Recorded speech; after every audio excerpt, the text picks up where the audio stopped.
Hello and welcome to a park that was 30 hours in the making. This, of course, is the finale to Jurassic Park 2023.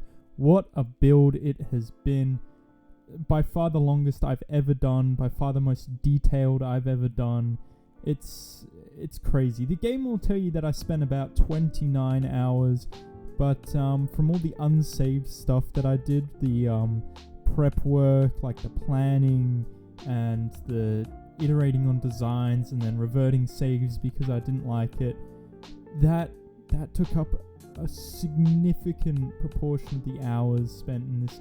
Well, not a significant, I shouldn't say that, but it took many hours, a lot of hours that didn't get saved, so the game doesn't register them as having been played, at least on the save game, if that makes sense. But you may notice I sound a bit nasally, and yesterday, as of recording this, I was supposed to do a live stream, but I was sick. I had a really sore throat. It's not the Rona, it's fine, I don't have the Rona. Also, if you can hear a bell in the background, that's my cat trying to get my attention. But yeah, no, I had a really sore throat, and I could kind of talk. It wasn't too bad, but 2 hours of live streaming usually dries my throat out, so that would have been pretty bad if I was doing that on stream. So I decided I'd take a break and I'll save it for next week. I wasn't even able to put out a short because I couldn't be bothered. I just felt terrible. But today I'm feeling a bit better, so I don't know what it was because it was only really bad for a day. I mean, I don't feel wonderful now, but I feel like I can at least make this video. Yeah, so I didn't do any of, like, I wanted to record this. I wanted to have this up by, it should have already been up the day that I would have done the live stream. I would have had this up, but alas, it's gotten pushed back. But that's okay because it's happening now and you're seeing it now. I haven't uploaded a video in a while, and that's why I wanted to upload it yesterday, but I hope that I can be a bit more consistent with my long form videos. But luckily the shorts come in to help me there. But this first enclosure you've just seen me build is a way I'm really happy with how that enclosure looks, because I think it looks really I think it looks really good. You know, usually that's wasted space, which is okay, but that like kind of hill people will use as just a connection point. At least that's how I've done it in the past, and that's how I've seen it been used, not really for an enclosure. But the way like the water works and stuff, with the kind of creating these plateaus, I guess, where there's these little ponds of water, looks really good. I'm really happy with how it turned out. Can't remember, I know we've got Archaeornithomimus in there, as well as some sort of ceratopsid, I believe, or I think it's a ceratopsid of some kind. Can't remember which one, but yeah. And now what you're seeing is me do these little garden beds. I don't know why I haven't been using the Malta wall pieces, because they're absolutely gorgeous. They work so well. I know the first time I ever used them was on my Jurassic Park San Diego build. I was looking at building a small enclosure using the wall pieces. I think it was meant to be for the Oviraptor, and they were able to walk through the gap even though the pieces were connected. There's obviously a gap in the hitbox that they were able to walk through, and I'm like, no, they're bad. I'm not going to use the Malta pieces ever again. Well, probably not ever again, but I was like, it kind of put me off using the Malta wall pieces.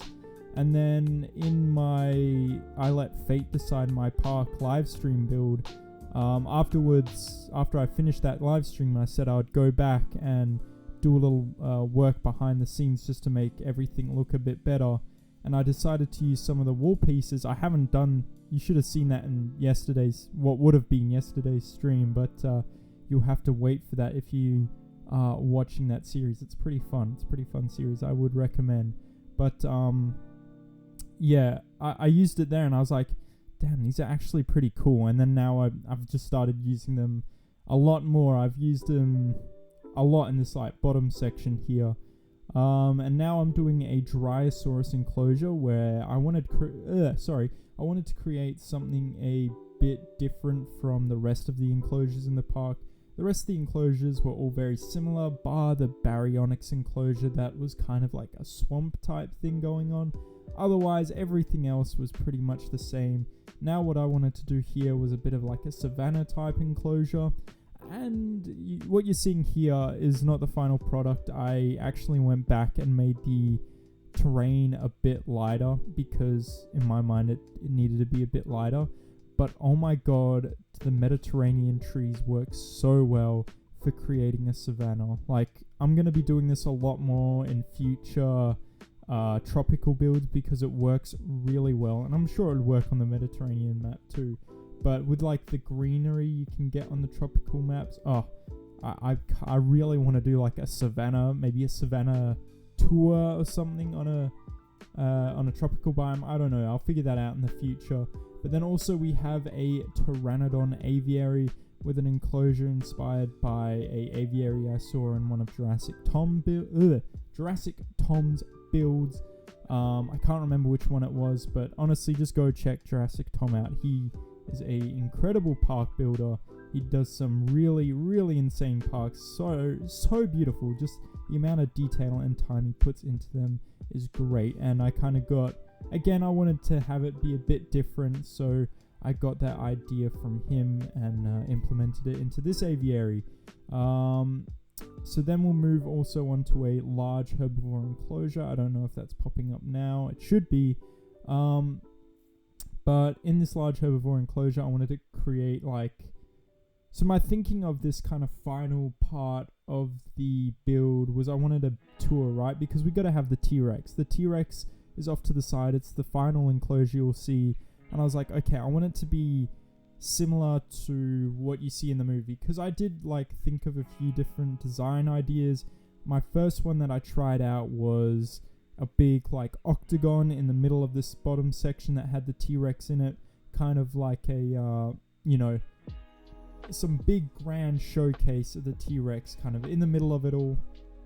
But I thought, no, I need to create, like, make it faithful to the movie almost while putting my own little touch on it. So what I did is I created a tour that first goes into a large herbivore enclosure, which, like I said, you should be seeing now, or you should be coming up to it anyway. I don't know. For some reason, my video feed where I can see what's going on is paused, but yeah, I should still be. God, I hope I'm still recording. But oh well. Anyway. So yeah, it goes through this large herbivore enclosure, which it's kind of elevated, so you can look down into where the herbivores are. You can see them walking around this like river. It looks really beautiful. I'm really happy with how that enclosure turned out. And as you're exiting the large herbivore enclosure, you then come to a fence line where you can look down into and see the T-Rex, which is in amongst a redwood forest, which, like the savanna, works so well on this biome. I don't know why they didn't have the foliage brush for the redwoods on this map, because it works so well. It looks so gorgeous, and with the log viewing gallery in the back, it looks so great. You should be seeing that again. I'm pretty sure that's come up now, or it should be coming up soon. God, I wish I could see what I was talking about, but I'm really happy with this, how this bottom section turned out. I forgot to record me like doing the guest area, and we also have a little sticky moloch enclosure, but I completely forgot to record that. But you weren't really missing out on much anyway. It's just a bit of some basic path work and placing a lot of decorations, and then doing a small, very small sticky moloch enclosure just to fill in that space there. But yeah, like I said, I'm really happy with how this bottom section turned out. I'm just happy with how the park has turned out. This, like I said at the start, this has been the most effort I've ever put into a park, and it's by far the best park I've ever done, and I hope I can only go up from here. I've already got an idea for the next park I want to build, but before I do that, I gotta make at least the guided tour for this one. I want to do a guided tour and a cinematic tour for this, just because this is a really special park. This, like I said, most effort I've ever put in, and I'm really happy with how it all turned out. One more thing before I forget, I realized that I didn't put any velociraptors in this park, and I'm like, it's kind of not a faithful recreation, faithful recreation, if I don't have the velociraptors in. So have to put them in, but now I don't have any space and I can't think of any way I can logically create an enclosure in this lower section that could fit the velociraptors. So what I ended up doing is taking the Monolophosaurus and I got rid of them to replace with the velociraptors. And yeah, it is what it is, but I don't know, maybe I'll use Monolophosaurus in the next park build I do, but needed to get those velociraptors in there, and I didn't want to get rid of, I couldn't get rid of the Dilophosaurs, nor really the Proceratosaurus, because technically they are part of Jurassic Park, even though you don't see them in the movie. I still had to put them in there. Now I'm pretty sure you're actually meant to be seeing, I don't know, the time's all weird, the visuals are all weird on what's going on in this park, or what's going on in this video I should say, because I should be able to see what I'm talking about, but I can't. So maybe you're at the T-Rex enclosure now, maybe you were already at it, I'm not too sure, but yeah, my thinking for having the T-Rex down here was, I mean, first of all, I didn't know where to really put it up the top in a meaningful location where it would not feel like it's tucked away, make it feel like it is a very important animal. And I also thought, we're trying to show off prehistoric life here, right? We want everyone to learn. We want people to take something away from this trip to Jurassic Park. So, of course, they're going to know what the T-Rex is. So we're going to put that at a faraway end of the park so they can take the time to explore the rest of the park and learn about some new species along the way. Because, you know, our first enclosure that they, you know, the one closest to the entry point is a enclosure with Amargasaurus, Gallimimus, and Styracosaurus. I'd say Amargasaurus is definitely something people haven't heard of. Styracosaurus maybe, it's probably not though. Gallimimus also a maybe. But yeah, that was kind of my thinking, just having, like, you know, you've got to explore, you've got to learn before you're given the big show of the T-Rex at the end, because everyone knows what the T-Rex is. And that's an exciting way to kind of finish off your exploration of the park, I guess. But that's going to do it for this one. I really hope you've enjoyed this series. I've had a lot of fun with it, and I'm excited to start the next adventure in Jurassic World Evolution 2. Not so much an adventure, but we'll call it an adventure. You're going to get the cinematic shots now. My voice is starting to get a bit sore, so yeah, I'm going to stop talking, and I'm going to let the cinematic shots do their magic. Yeah, hope you enjoyed. Please like and subscribe, and I'll see you in the next one. Ciao!